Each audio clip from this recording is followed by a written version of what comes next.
पूज्य शंकराचार्य जी हैं, उनकी एक मांग है कि गौ माता को राष्ट्र माता बनाया जाए।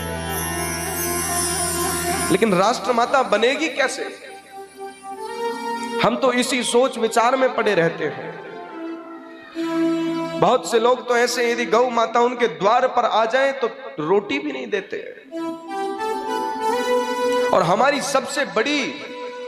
सबसे बड़ा हमारा ये दुर्भाग्य है कि जब तक गाय दूध देती है तब तक हम उसे रखते हैं। जिस दिन गौ माता दूध नहीं देती, बंद कर देती, तो हम उसको छोड़ देते हैं।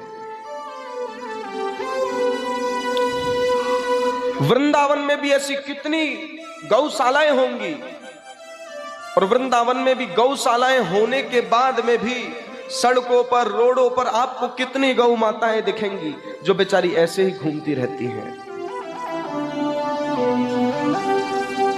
सब आचार्यों ने अपनी बड़ी बड़ी गौशालाएं बनाई हैं, तो सबसे निवेदन है कि जो भी सड़कों पर गौ माताएं फिरती हैं उनको अपने गौशाला में रखिए।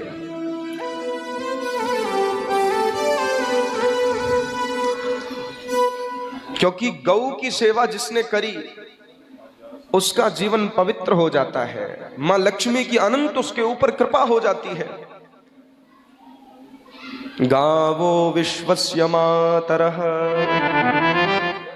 गाय, शास्त्र कहते कि गाय हमारी माता है, और यदि हम इसकी सेवा करते हैं तो मैं वादे के साथ में कहता हूं, यदि आपने 1 महीने लगातार निरंतर भाव से, ऐसा नहीं पशु है, नहीं, मां के स्वरूप में यदि आपने सेवा करी तो उसका दुग्ध नहीं निकलेगा, उसका अमृत निकलेगा, और आपके शरीर में जितने भी रोग होंगे सब समाप्त हो जाएंगे। इस संसार में प्रकृति ने भी परोपकार किया, गाय ने भी परोपकार किया, नदियों ने भी परोपकार किया, लेकिन एक मनुष्य है जो कभी किसी पे परोपकार करता ही नहीं, और जो परोपकार करते हैं उसको समझता नहीं है।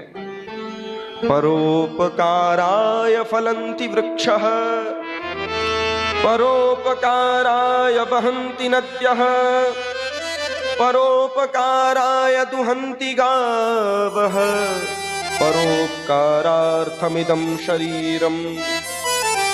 आप देखो, परोपकाराय फलन्ति वृक्षः, आप जरा सोच करके देखो, वृक्ष आपको फल देते हैं लेकिन हम उन्हें ढंग से पानी भी नहीं दे पाते, और कई हजारों वर्षों से देते आ रहे हैं, परोपकार करते आ रहे हैं मनुष्य के ऊपर, लेकिन मनुष्य क्या करता है कि पेड़ों को काट देता है।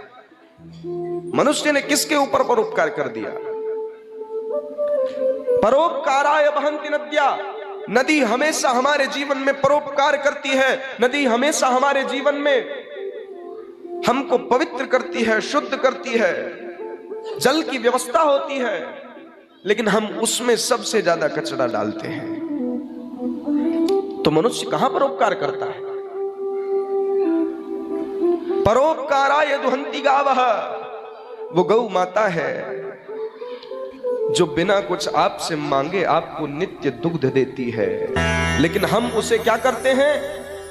सड़कों पर छोड़ देते हैं। और लास्ट में संतों ने एक ही बात कही कि तुम्हारा पूर्ण शरीर परोपकार के लिए ही बना है। परोपकारार्थमिदं शरीरम, कि तुम्हारा पूर्ण शरीर परोपकार के लिए बना है। यदि आपने किसी ने आपकी थोड़ी भी सहायता करी तो आप उसकी ज्यादा सहायता करो, इसे परोपकार कहते हैं। ये प्रकृति का नियम है। जो भी संसार में जिसके लिए जीता है, जिसके लिए हर वो कार्य करता है, उसकी बिल्कुल भी वैल्यू नहीं होती। नदियों ने हमें इतना